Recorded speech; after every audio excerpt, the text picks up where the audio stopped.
सुखदेव जी कहते हैं कि राजन, अब जो मनु महाराज के बेटे हैं उत्तानपाद, उसके वंश का वर्णन सुनाया। इन बेटियों का हो गया, जो बेटे हैं उत्तानपाद, जाये उत्तानपादस्य सुनीति सूर्यस्तयो सूर्यजी प्रिय से पत्युर नेत्राय सुतो ध्रुवा। राजा उत्तानपाद की दो रानियां, कौन कौन सी? सुरुचि और सुनीति। सुनीति का मतलब क्या है? जिसकी नीतियां अच्छी हैं। सुरुचि का मतलब जो अपने मन के अधीन कार्य कर रही है वो है सुरुचि, जो अपनी बुद्धि से काम कर रही है वो है सुनीति। हर कोई तो उत्तानपाद है, हर किसी की दो रानियां हैं, मन रूपी सुरुचि और बुद्धि रूपी सुनीति। अब आपको सुनीति का साथ रहना है या सुनीति के साथ रहना है? बुद्धि के अधीन रहना है कि मन के अधीन रहना है? इस पर विचार करना चाहिए। हाँ जी, कहाँ गए थे? कहाँ गए थे? क्या कर रहे हैं? कुछ नहीं, बस मन में आ गया था। क्या हुई बात? कोई बात हुई, मन में आ गया था। अरे वो सब, हाँ ये वो जो मंदिर गए थे हम, वो तो अच्छी बात है। तो सुनीति के अधीन रहना चाहिए था, लेकिन यहाँ उल्टा है। राजा उत्तानपाद सुरुचि से स्नेह ज्यादा करते हैं और सुनीति को दासी के भांति रखते हैं। और सुनीति का पुत्र है ध्रुव। तो एक दिन जब दरबार में गया ध्रुव और राजा की गोद में बैठा, तो इतने में सुरुचि आई, उसने ध्रुव को गोद में से नीचे पटक दिया और कहा, बोले नवत् निर्पते इष्टं भवानारोढुमर्हति न गृहीतो मया यत्तं कुक्षावपि निपात्मजा। बोले अगर तुझे राजा की गोद में बैठना है तो तुझे मेरे गर्भ से जन्म धारण करना पड़ेगा। और क्या कहा? बोले तू भगवान की तपस्या कर और भगवान जब तपस्या से प्रसन्न हो जाएं और भगवान से ये वरदान मांग कि मेरा जन्म सुरुचि के गर्भ से। देखिए यहाँ पर सुरुचि ने भगवान और भगवान के भक्त दोनों का अपमान कर दिया और डांट कर भगा दिया ध्रुव जी को। और ध्रुव जी रोते हुए जब अपनी मां के पास आए, देखो सुनीति क्या कहती है, जिसकी नीति अच्छी होगी ना वो अच्छा ही बताएगी। आजकल ऐसा होता तो महाभारत हो जाएगी। अरे हाथ कैसे लगा दे इसका, लेकिन सुनीति ने ऐसा नहीं किया। सुनीति ने पता क्या बोला ध्रुव जी को, मां मंगलम तात परेषु संस्था भुक्ते जनो यत्पर दुःखरस्तथा सत्यं सुरुच्या वेतं भवामि यद्दुर्भगाया उदरे गृहीता। बोले बेटा ठीक कहा उसने, बिल्कुल सही कहा उसने, तुझे भगवान की तपस्या करनी चाहिए। और वहां पर कहीं सुनीति कह देती कि कह कैसे दिया इसने, क्या ध्रुव जी को भगवान मिल जाते हैं? नहीं, अपने पुत्रों को ऐसा संस्कार दीजिए। क्यों कि पुत्र जब बिगड़ जाएगा तो किसका दोष होता है? शास्त्र कहता है दुस्सीलो मातृदोषेण पितृदोषेण मूर्खता कार्पण्यं वंशदोषेण आत्मदोषेण दरिद्रता। चरित्र ठीक नहीं तो मां का दोष है, क्योंकि संस्कार नहीं। सुनीति से सीखो ना, ये तो सूत्र मिलते हैं कथा से। पितृदोष से अगर मूर्ख है, पढ़ा लिखा नहीं है तो पिता का दोष। और कार्पण्यम अगर डर लोगो तो ये वंश का दोष है। और आत्मदोष अगर दरिद्र है तो ये स्वयं का दोष है उसका, क्योंकि कुछ करता ही नहीं होगा।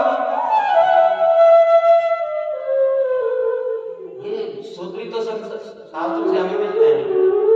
सुनीति ने कहा यहाँ पे बिल्कुल बेटा, आराधया भोक्य जदा पाद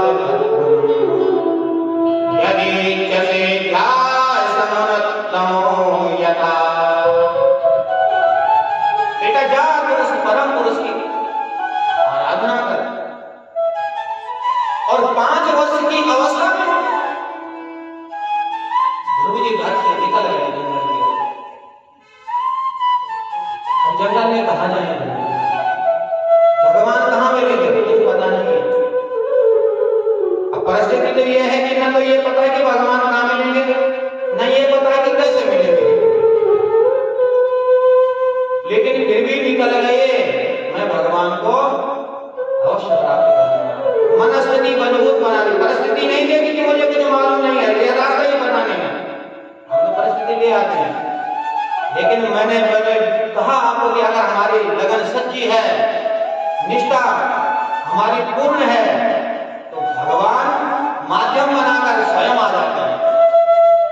और यहाँ जंगल में भटक रहे थे, चल रहे थे अकेले, तो नारद जी जैसे सदगुरु भगवान की कृपा से स्वयं आ गए। नारद जी ने देखा ध्रुव जी के मुखमंडल का तेज, और देखो क्षत्रियों का तेज कैसा होता है, मस्तक पर ही झलक रहा है।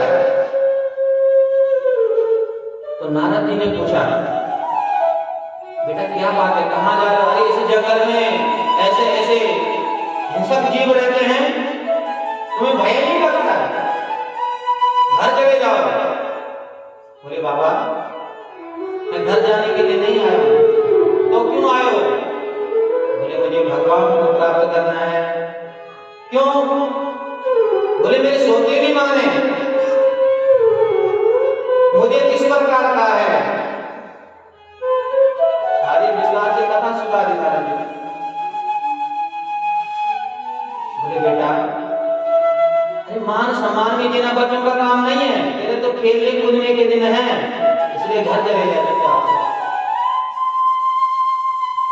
नहीं माने।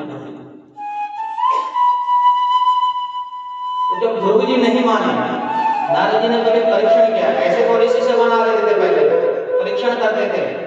आजकल तो जो महाराज हमें भी अपना शिष्य बना दो, ठीक है बना दिया शिष्य, और अपने नाम का मंत्र दे दिया, ये नाम जपो, भगवान की फोटो बाहर कर दो, हमारी अंदर लगा दो।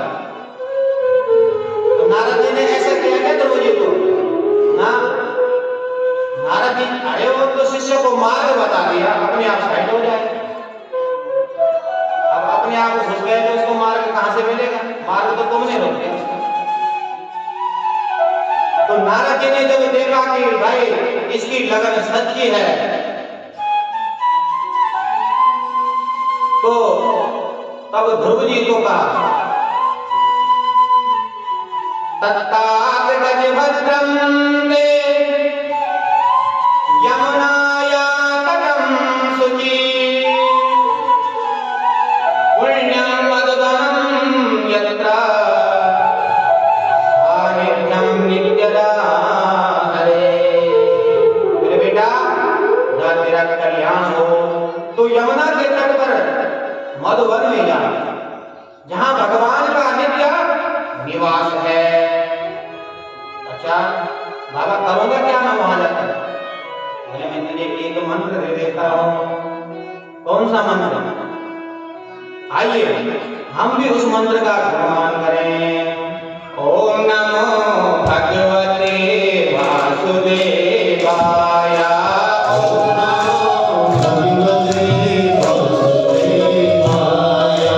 ओम नमो भगवते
नारद जी ने ध्रुव जी को ये द्वादश अक्षर मंत्र, देखिए इस भागवत में द्वादश स्कंद है, जो इस मंत्र का नित्य जाप करता है उसे द्वादश स्कंद का पाठ करने का फल प्राप्त होता है।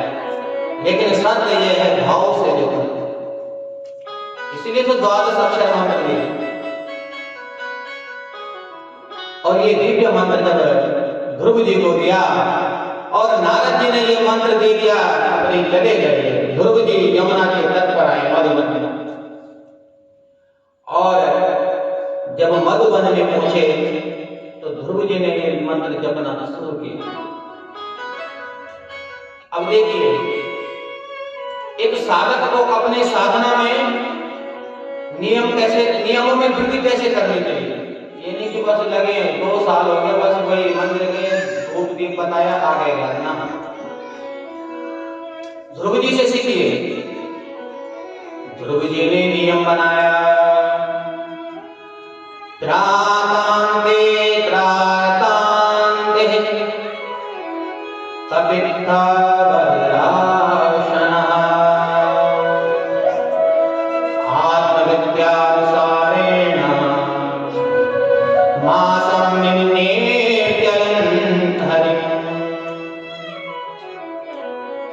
अब जो है 3 रात्रि के अंदर में शरीर को निर्वाह करने के लिए केवल कैट और बद्री फल बेर का सेवन करते हैं, ये नियम चल रहा है। और जैसे दूसरा महीना लगा, अब ये नहीं कि बस जब तक कर रहे हो ये भी नियम चला ना। अरे साधक जब भगवान की भक्ति करे, तपस्या करता है, तो उसमें बढ़ाना चाहिए। अरे हम पैसा कमाते हैं, हर कोई सोचता है ये बढ़े, हाँ हर साल सैलरी बढ़े हमारी, लेकिन ये वाली सैलरी भी तो बढ़ाओ जो वहां भी चलेगी, ये वाली सैलरी तो यहीं काम आएगी, ये तो यहीं तक है। लेकिन वहां कौन सी सैलरी आएगी जो हर जगह चलती है, हर देश में चलेगी। ये वाली सैलरी तो यहीं चलती है, इंडिया छोड़कर बाहर जाओ तो करेंसी हैं, वहां नहीं चलेगी। लेकिन भगवान रूपी धन तो हर जगह चलता है। इसलिए ध्रुव जी को देखो, अब दूसरा महीना जब लगा तो नियम बदल दिया। पहले 3 रात्रि में केवल कैट और बेर का फल का सेवन करते हैं शरीर के निर्वाह के लिए, और वास्तविकता तो यही है, खाना उतना खाओ केवल जीने के लिए, खाने के लिए मत जियो, जीने के लिए खाओ। अब दूसरा महीना जब लगा तो ध्रुव जी ने नियम बनाया, द्वितीयं जगतामासं षष्ठे अर्वको दिने तीर्णपर्णादि विस्तीर्णे कीर्तानो व्यर्जयद्विजम्। अब देखिए, दूसरा महीना लगते ही 6 दिन में 6 दिन में एक बार केवल तीर्ण उस मधुवन के पत्तों का सेवन करते हैं, कैट और बेर छोड़ दिया, केवल तीर्णार्विंद उन पत्तों का सेवन कर रहे हैं। और तृतीयं जानयामासं नवमे हनि अवक्षा उत्तम श्लोकम् उपादावत् समाधिनः। और जैसे ही तीसरा महीना लगा तो 9 दिन में एक बार केवल जल का पान करते हैं। नियम बदल गया। इसका मतलब हमारी साधना सफल हो रही है, तभी तो नियम बदले जा रहे हैं। और हम साधना उस भाव से तो करते नहीं है भक्ति, तो कहां से होगी साधना सफल? शक्ति तभी तो मिलती है जब उस भाव से करोगे। भाव हमारा होता नहीं, फिर कहते हैं कुछ होता नहीं। भाव तो बना। और जब 3 महीने बीत गए, चतुर्थम मासम द्वादशे द्वादशे वायु भक्षो जितश्वासो ध्येय देवामदाय। और जब 4था महीना लगा तो द्वादशे द्वादशे 12 दिन जल पे त्याग दिया, केवल वायु का पान कर रहे हैं। इसका मतलब क्या हो रहा है? देखिए, ये जल चाहिए, चाहे भोजन चाहिए, कुछ भी चाहिए, हमारी इंद्रियों को चाहिए।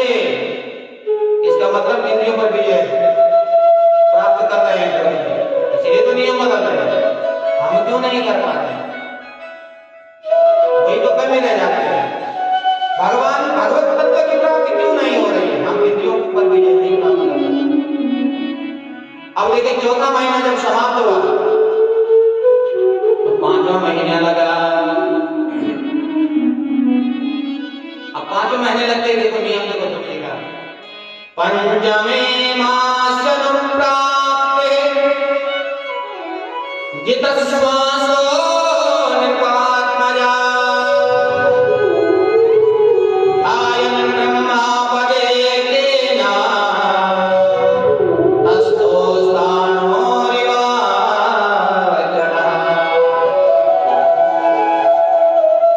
अब देखिए, जब 5वां महीना लगा तो राजकुमार ध्रुव ने श्वास को भी जीत गया। सुखदेव जी ने राजा परीक्षित को कहा था ना कि जिता श्वासो, प्राणायाम के द्वारा ही तो हम इसको जीते। श्वासों पर विजय प्राप्त कर लिया और पैर के एक अंगूठे पर खड़े होकर के उस ब्रह्म परमात्मा का ध्यान कर रहे हैं और 12 मंत्र का जाप हो रहा है। और जब वायु का पान करना ध्रुव जी ने बंद कर दिया तो तीनों लोगों में हाहाकार मच गया। हर जीव जो है मूर्छित हो गया, क्योंकि वायु अवरुद्ध हो गई सबकी। तो देवता घबरा गए और घबराते ही भगवान नारायण के पास गए और नारायण से कहते हैं, प्रार्थना करते हैं, नेवं विदामो भगवन्तानिरोधं चराचरस्याखिल सत्त्वधाम्ना विदेहितन्दो विधिना विमोक्षः प्राप्ता वयं त्वां शरणं शरण्यम्। बोले, समस्त स्थावर जंगम जीवों के जो शरीरों का प्राण एक साथ रुक गया है, ऐसा हमने पहले ही नारायण कभी नहीं देखा। इसका क्या कारण है? तो भगवान ने कहा, मां भीष्टलालं तपसो दुरत्यया निर्वर्तयिष्ये प्रतियात् साधा यतो हि वा प्राण निरोध आसी भूतान पादिर्मयि संगतात्मा। मुझे दिखलाओ, मां भीष्म, डरो मत, घबराओ मत। अरे भूतान काल का जो पुत्र ध्रुव है, जो विश्वात्मा में लीन हो गया है और मुझको प्राप्त करने के लिए जो तप कर रहा है, ये सब उसकी वजह से हो रहा है। तो बोले, प्रभु देर क्यों लगा रहे हो? आप तुरंत जाइए और ध्रुव जी को दर्शन दे दीजिए। और भगवान तुरंत गरुड़ पर सवार हुए, मदोर्वनम भृत्यदिक्षयागतः, और मधुवन में चले गए। और ध्रुव जी को आंख बंद करके खड़े हैं, भगवान सामने हैं। भगवान सामने खड़े हैं, ध्रुव जी आंख बंद करके उस मंत्र का जाप कर रहे हैं। आंख ही नहीं खुल रही। आंख खोले तो भगवान कहे हम कुछ बोले, लेकिन वो तो जो छवि बाहर खड़ी है, ध्रुव जी उस छवि का दर्शन अपने हृदय में कर रहे हैं, इसलिए तो आंख बंद है। तो भगवान समझ गए, तो भगवान ने हृदय छटा में से वो छवि गायब कर दी। तो गायब होते ही छटपटा होते ध्रुव जी आंख खोली तो बहिष्ठितम तवस्तम ददस्सा, जिस छवि का ज्ञान अपने हृदय में कर रहे थे वो सामने प्रत्यक्ष खड़ी। ये होती है साधना। जब भाव हमारा सच्चा हो तब भगवान प्रकट हो जाते हैं, और जब भगवान सामने हैं तो ध्रुव जी छटपटा रहे हैं। क्यों? मैंने ये तो गुरु जी से पूछा ही नहीं कि भगवान जब आ जाए तो भगवान से कहना क्या है, भगवान की स्तुति करनी क्या है, ये तो बताया ही नहीं गुरु जी ने। तो छटपटा रहे हैं। तो भगवान समझ गए, भगवान समझ गए कि ध्रुव कुछ कहना चाहता है लेकिन कह नहीं पा रहा, इसलिए भगवान ने अपना पंचजन्य शंख ध्रुव जी के कपोलों से स्पर्श करा दिया, और उस शंख के स्पर्श से ध्रुव जी को वेद वेदांत सब कंठस्थ हो गए, और ध्रुव जी भगवान की सुंदर स्तुति गा बैठे। आइए आप और हम भी इस स्तुति को गाएं। योगिता प्रवेश्य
आपने जगा दिया है। संजीवयति शक्तिधरा स्वधाम्ना अन्यस्य हस्तचरण